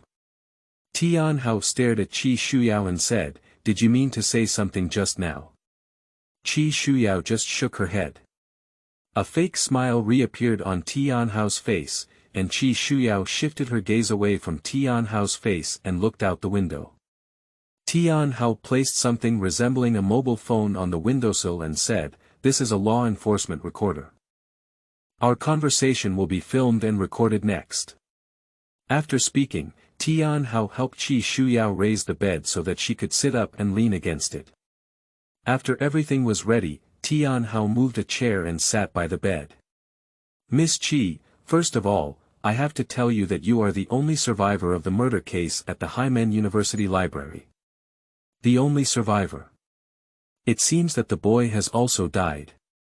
Shuyao felt very uncomfortable because that boy was the only one who helped her that night. Tian Hao then said, "We have found out that the real culprit in this murder case is Chen Yun, a law student from Haimen University." "What? Is Chen Yun the real culprit?" "He's just an accomplice. The real culprit is that." Shuyao thought of this and quickly interrupted her thinking. Thinking about her experience now was not only eerie but also absurd. If Shuyao said it was a ghost killing, Tian Hao would probably think she was mentally ill. Tian Hao continued, "Miss Chi, could you please explain the situation at that time?" Shuyao hesitated a little, and then said, "I can't remember clearly. I only remember that when I was reading in the library, it was rainstorm outside. After thunder, there was a power failure, and then I fainted." After listening, Tian Hao showed a very satisfied expression, which made Shuyao understand that her choice not to reveal the truth was correct. Tian Hao later told Shuyao that according to their investigation, Chen Yun had previously placed a chemical agent in the library ventilation system that could cause strong hallucinations. It was only after others inhaled it that the crime began. The reason why Chen Yun did this is because he himself has mental problems, which means he is a lunatic. As for how many people died and how Chen Yun killed those people, Tian Hao did not say. In short, whatever Tian Hao said, Shuyao nodded. She didn't want to get involved in these things, nor did she want to delve into the reasons behind them. After chatting for almost 40 minutes, Tian Hao turned off the law enforcement recorder. Tian Hao said, "Miss Chi, thank you for your cooperation. I'm disturbing your rest." Shuyao took the opportunity to ask, "Detective Tian, may I ask if I need to bear the cost of my hospitalization treatment myself?" Tian Hao smiled, this time it was true. "We will not let the victim bear any costs, but the compensation issue is likely to be very troublesome. I will inform you as soon as there is any news." Tian Hao opened the nearby storage cabinet, and Shuyao saw that her personal belongings were all in it, and her phone was placed at the top. At the moment she saw her phone, Shuyao couldn't help but tremble all over. Shuyao thought of the ghost face on her phone, as well as the loan mentioned by the ghost face. Shuyao still hasn't figured out what borrowing really means. All she knows is that after agreeing to borrow, she reversed the situation and survived. That's definitely not a dream, it happened in reality, and there's no need to question that. Tianhao took out his phone and handed it to Shuyao. Shuyao didn't immediately answer her phone, she just looked at it. Tianhao said, "Miss Chi, we still need your cooperation in the follow-up of the case, so please keep your phone open." "Thank you." When Shuyao reached out for her phone, her hands were trembling. Tianhao clearly noticed this and his eyes fell on Shuyao's trembling hands. After Shuyao caught her phone, she placed it directly by the bed and adjusted her breathing. Tianhao asked, "Miss Chi, are you okay? Do you want me to call a doctor for you?" "No need," Shuyao immediately shook her head and then said, "Has this matter already been on the news?" Tianhao said, "Now is the internet era, let alone the whole country, now the world knows." Shuyao said again, "Does the whole world know that I am the only survivor?" Tianhao did not answer, but instead asked, "What does Miss Chi mean by asking so?" Shuyao said, "I don't want people to know that I am the only survivor. Can you hide my identity?" Tianhao smiled again, still with a fake smile. "Sorry, I forgot to say that. It was out of consideration for your privacy that we have publicly announced that no one survived in the library that night. However, Miss Chi, you did not go to the library that night. Instead, you were in a car accident while leaving school to go to the bookstore and were taken to the hospital. You have been unconscious ever since." Great. Although Shuyao also knew that the law enforcement department was intentionally trying to conceal this matter, it was exactly what she wanted. She didn't want to be noticed by the public because it would bring endless trouble. After bidding farewell to Shuyao, Tianhao left and walked out of the ward. He went to the window at the end of the corridor and took out his phone to dial a number. After the phone was connected, Tianhao looked at the direction of Shuyao's ward and said, "She woke up, and the inquiry ended, much easier than I had imagined. This girl is very smart, she didn't say anything about her experience that night, and even volunteered to help her hide the identity of the only survivor." A woman's voice came from the other end of the phone. "Is that right? This surprised me. Few young people are so smart, but even so, we need to send someone to watch her. Once we find out what she said shouldn't be said, we should deal with it immediately." Tianhao answered and hung up the phone before leaving. In the ward, Shuyao looked at the phone placed next to her. The phone has been wiped clean and is still turned on, with 95% battery remaining. The phone has been checked by someone, and Shuyao is very aware of this. Looking at her phone for a long time, Shuyao finally mustered up the courage to pick it up and opened the memo as soon as possible. Shuyao found an additional PDF file in the memo, titled Loan Agreement. Shuyao immediately clicked in, only to find that the agreement was all garbled, with only punctuation marks remaining normal. Shuyao pulled the file to the bottom and found an audio file. After Shuyao opened the audio file, the male voice immediately came out. "Borrowing, do you agree?" Following that was Shuyao's urgent voice. "Agree. I agree. I agree with everything." Shuyao was stunned. What does this mean? Does the audio file appearing at the end of the file feel like the signatures of both the borrower and lender? The key is, Shuyao doesn't even know what she borrowed. Chapter 9. Death Comes Again. You are listening at Novel Full.audio. Although unsure of what she had borrowed, Shuyao knew that there was indeed something with a mysterious power living in her phone. But what exactly are those things? When Shuyao thought about this, she interrupted her thoughts. She shouldn't have thought about these issues, not because of avoidance, but because she had borrowed everything, thinking about them was meaningless. Even if this loan needs to be repaid with one's life, it doesn't matter. Let's live one more day. However, through this incident, Shuyao decided not to give up for that damn original family anymore. She was in a coma at the hospital for several days, and such a big thing happened at school. Her parents never called to greet her. Shuyao's heart has already cooled through.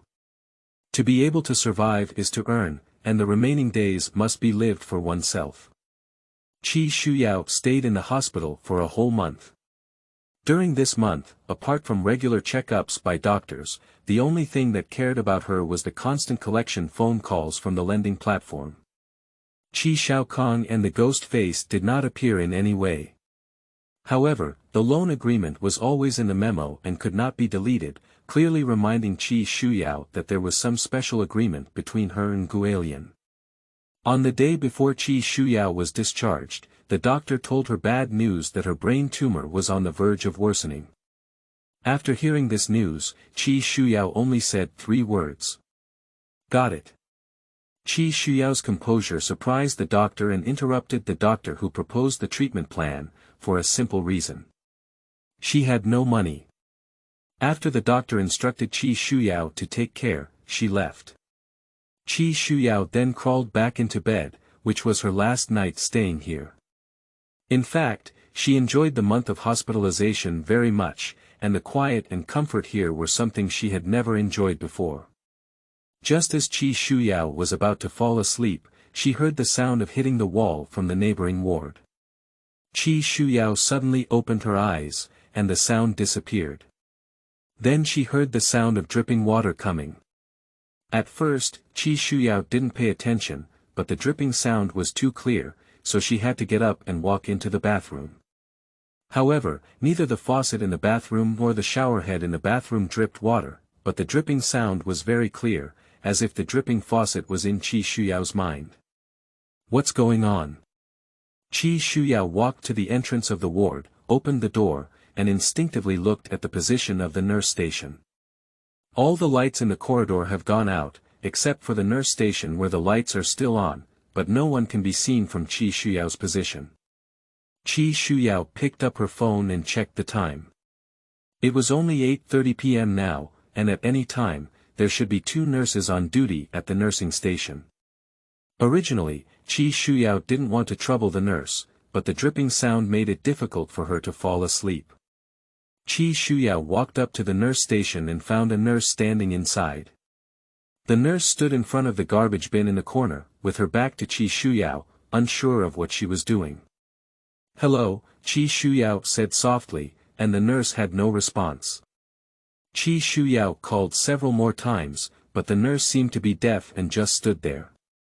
Suddenly, a shivering sensation rose from Shuyao's heart.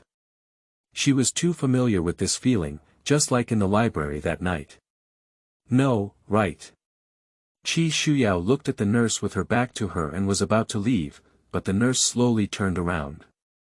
Looking at the nurse with tears all over her face, Shuyao realized that the nurse had probably encountered something sad, so she stood in front of the trash can in a daze. Shuyao immediately told the nurse the sound of dripping water, but the nurse didn't say anything after listening. She walked out of the nursing station and stood directly in front of Shuyao. Shuyao couldn't say anything about the nurse's appearance, so she had to take the nurse to her own ward to check. When Shuyao led the nurse towards her ward, she found that the nurse was always walking side by side with her, and most importantly, the nurse walked without making any sound. Shuyao thought of Zhang Liang she met in the library, and now the nurse's performance is exactly the same as Zhang Liang's. Thinking of this, Shuyao deliberately stopped and remained in place, only to find that the nurse also stopped, neither speaking nor looking at herself, just standing there. Meanwhile, the sound of dripping water that Shuyao heard became clearer. "Dida, Dida, Dida." Shuyao slowly turned her head to look at the nurse, and the nurse also slowly turned her head to look at Shuyao. Shuyao began to step back, and the nurse also began to step back, keeping all movements consistent with Shuyao. "Here we go again." Shuyao knew that the library incident had happened again. What the hell is going on here? Why does this always happen to oneself? The nurse has already died, the only way to get rid of her is to find her body. Go to the nurse station first to look for it. Anyway, get rid of this thing first before we talk. Shuyao immediately returned to the nursing station, and as she was walking back, she heard the sound of a little girl laughing in the hallway. The sound came from the end of the corridor, but because all the lights in the corridor were off, there was only darkness and nothing could be seen. As the laughter approached, Shuyao also heard the sound of running barefoot on the ground. The experience of the library has given Shuyao experience. She will first stay still and see what happens. Quickly, a little girl ran out of the darkness and rushed towards Shuyao. Shuyao was stunned by fear, but the little girl quickly ran past her and disappeared into the darkness of the rear corridor. Shuyao turned around and looked at the pitch-black corridor. The sound of dripping water could still be heard in her ears, but the little girl's voice completely disappeared. The little girl who ran over just now was very strange, with a disheveled hair and unclear face, but wearing a pink princess dress and barefoot. Shuyao immediately walked into the nurse station, looked around, and saw a room inside the station. Shuyao immediately wanted to enter the room, only to find that it was locked from inside. However, through the window on the door, she could see a nurse hanging inside. The hanged nurse is the same as the head nurse beside her. It is obvious that this is her body. Shuyao stepped back and wanted the nurse next to her to take a closer look, but who knew that the nurse, after seeing through the glass that it was her own body, immediately mechanically turned her head to look at Shuyao. Her originally normal face instantly turned into a bluish-gray color that only a dead person would have. Her eyes disappeared, leaving only terrifying whiteness. Why hasn't the nurse disappeared even though she saw her body? Shuyao was a bit confused. Just when she didn't know what to do, the landline next to her rang. Shuyao, who had already developed a stress response to the sound of the phone, trembled all over and immediately dodged, standing in a corner, looking at the landline in terror. Here we go again. Shuyao was very scared, and she didn't care too much anymore. She turned around and ran towards her own ward. Just as Shuyao was passing by a ward, the door suddenly opened and a black figure appeared, grabbing Shuyao and dragging her into the room. The person covered Shuyao's mouth, grabbed her, and rushed towards the nearby wall. Shuyao was not injured due to timely covering with her hand, but she still fell down to pretend to be unconscious. The person saw Shuyao fall and walked to the door to peek and observe. Although Shuyao couldn't see the person clearly, she could smell the stench of decay emanating from him. Taking advantage of the rotten man's lack of attention, Shuyao got up and pushed him away, running into the corridor. The stinky man got up and chased after Shuyao. Shuyao dared not run back to her room because returning to her room was a dead end. Shuyao did not shout for help loudly. Based on her experience in the library, once this happened, her area would become a closed dead space. There are only two ways to escape this dead space. Either become an accomplice and help the ghost kill all the others to survive, or Shuyao suddenly thought of the ghost face on her phone. She could use the last method to ask that ghost face for help. But she had already run past her room, and the person behind her was chasing her relentlessly, making it impossible for her to return. The person behind, who was covered in a foul odor, had poor legs and limped when walking, so he couldn't catch up with Shuyao at all. However, Shuyao stopped at the staircase and thought of her experience in the library that night. What if she went down and came back? Moreover, leaving here now would also lead to death, so the only thing we can do is find a way to go back and find our phone. The inpatient department where Shuyao is located has a total of 8 floors. Her location is on the top floor, all of which are single patient rooms. If she wants to go back now, she can only run to the opposite side first, and then detour through the nurse station. After Shuyao made up her mind, she immediately implemented the plan and circled to the position of the nurse station. Just as Shuyao was about to reach the nurse station, she suddenly stopped because she heard the person's footsteps disappear, and when she spoke again, the position of the footsteps changed. Shuyao knew that the stinky man must have determined her intentions, so she first went around to the nurse station and waited for her. Shuyao stopped, panting against the wall, trying not to make too much noise. After calming down a bit, Shuyao began to feel something was wrong. If what happened right now was the same as the night at the library, she should have died long ago. You should know that she didn't take her phone when she left the hospital room, and even if her phone was far away from her, she would have died. Upon second thought, Shuyao realized something was wrong. Carefully recalling, the ghost in the library should have been eaten by the ghost in my own phone. Since the ghost is gone, what is happening now? Is there another ghost appearing here? The sound of dripping water came again, and the laughter of the little girl could also be heard in the corridor, indicating that Shuyao's guess seemed to be correct. What happened to the nurse who hung herself? When encountering a tangled dead person in the library, as long as it shows its body, it can get rid of it. Why didn't the nurse just now work? Just as Shuyao was extremely puzzled, she heard the sound of glass marbles bouncing on the ground. Then she saw a glass bead rolling out of the nurse's station and stopping after hitting the opposite wall, but quickly rolling back towards her position. As the glass bead was about to approach Shuyao, it stopped, and at the same time, the door to the nearby ward opened, revealing a figure. When Shuyao looked at the figure, it also noticed her. "She's here," the figure shouted. Shuyao was startled and turned around before running. "There's one more." Shuyao thought of Lu Qian and Chen Yun in the library that night, but she didn't have time to think carefully and could only escape as quickly as possible. Chapter 10. Ghost Cave Rules. You are listening at novelfull.audio. In a panic, Shuyao rushed straight to the staircase and ran downstairs at the fastest speed possible. Shuyao stopped running on the stairs for a while because she noticed that there were no corners or ends, and there was only endless darkness below. What should we do? Do you still want to continue? Or turn around? Shuyao turned her head and looked up at the stairs. She didn't hear any footsteps chasing after her, but she was afraid that those people would be waiting at the staircase. So, Shuyao had to grit her head and walk down. The sound of the dripping water still echoed around, but she couldn't hear the little girl's laughter and footsteps. Due to the absence of her phone, Shuyao's fear surged. In the end, Shuyao finally walked to the bottom of the stairs, but what appeared in front of her was a door.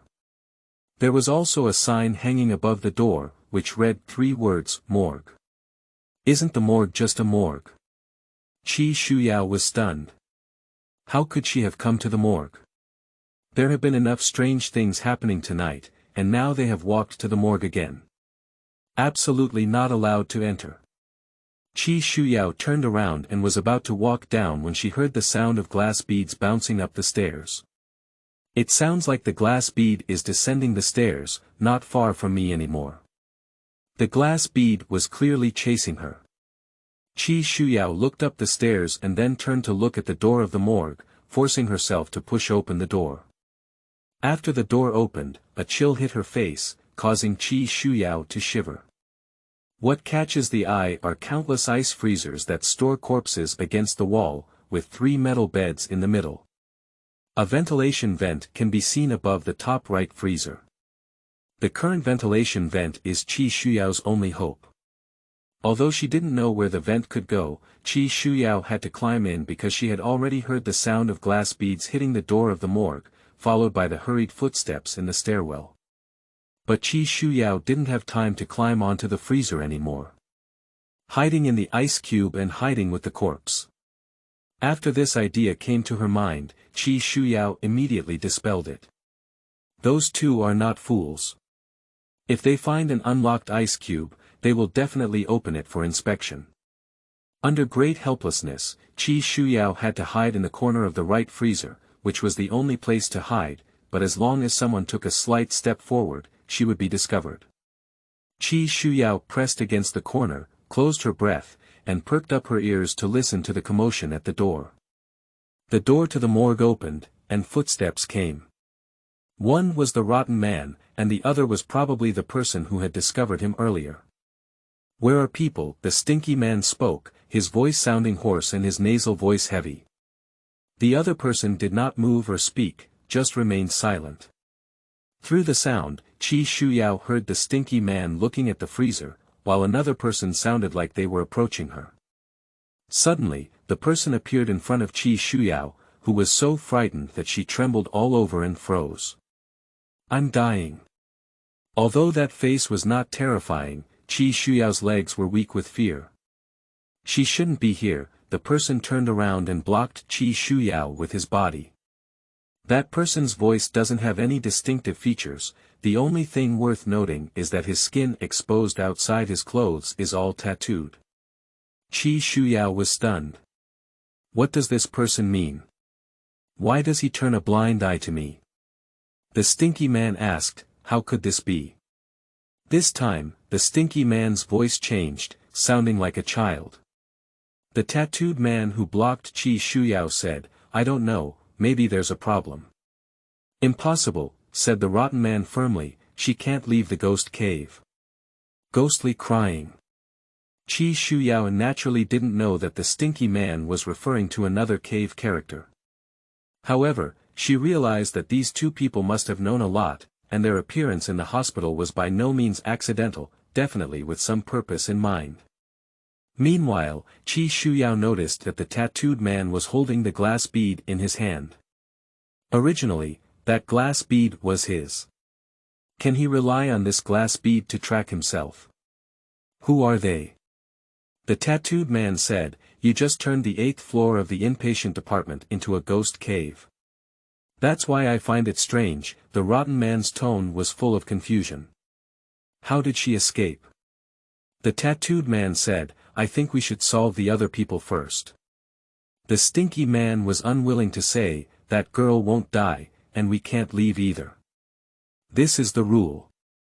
"Rules? What rules?" The person said again, "That girl should not be an ordinary person if she can escape from our hands." What did the stinky man think of? "Are you saying, she's like us? Am I like them? What does this mean?" Shuyao couldn't understand what the two were saying at all. The tattooed man nodded at the stinky man. The stinky man thought for a moment and said, "It should be like this, otherwise, she should have died long ago." What does it mean? Upon hearing the rotten man's words, Shuyao became even more puzzled. Will she run away from here? The stinky man looked at the ventilation vent, but the fence was intact. "Rottenwood brother," the tattooed man looked at the rotten man and said, "If that girl is like us, should we pull her into the company?" From the tone and address of the tattooed man towards the stinky man, it can be seen that he has great respect for the stinky man who is called Rottenwood. However, Rottenwood should be a nickname, not a personal name. Rottenwood immediately refused, "No matter who she is, she must die." The tattooed man said, "What if her ghost-killing ability is helpful to us?" Ghost-killing ability. Shuyao has another question. Rottenwood said, "That girl probably doesn't know much, otherwise she would have taken action against us long ago." The tattooed man said with a pleading tone, "Rottenwood brother, can you tell me your ghost-killing ability?" Rottenwood turned his head to look at the tattooed man and said, "You don't trust me?" "No," the tattooed man immediately said, "I'm afraid I might violate the rules." The tattooed man's voice sounded submissive, he was afraid of Rottenwood. Rottenwood stepped forward and patted the tattooed man's shoulder, saying, "Don't be afraid, there's me." Upon hearing the conversation between the two, Shuyao recalled her experience in the library. Based on all the clues she knew, she could confirm that these two people, like Chen-yun, were both accomplices of ghosts. It's just that Shuyao doesn't understand what these two people mean by saying she's like them. She hasn't helped ghosts kill anyone before. Quickly, Qi Shuyao realized that the only person who could have survived that night in the library was Chen Yun, who helped the ghost commit the crime. It should be said that every time this happens, only a specific person can survive. At this moment, Rotten Wood and Tattooed Man left the morgue and heard the sound of the door closing. It wasn't until their footsteps disappeared that Qi Shuyao walked out of the corner. Why does that tattooed man pretend not to see himself? Qi Shuyao recalled their conversation again. What exactly do ghost caves, ghost killing abilities, and rules mean? Although not very clear, Qi Shuyao still analyzed through their conversation that these two people have the ability to kill ghosts, which can turn a specific area into a called ghost cave. So what do rules mean? Qi Shuyao thought of her experience at the library again. The person who was murdered that night either received a phone call from her address book or left the library. So, Chen Yun is also a person with ghost killing ability. That night, it was Chen Yun who turned the library into a ghost cave.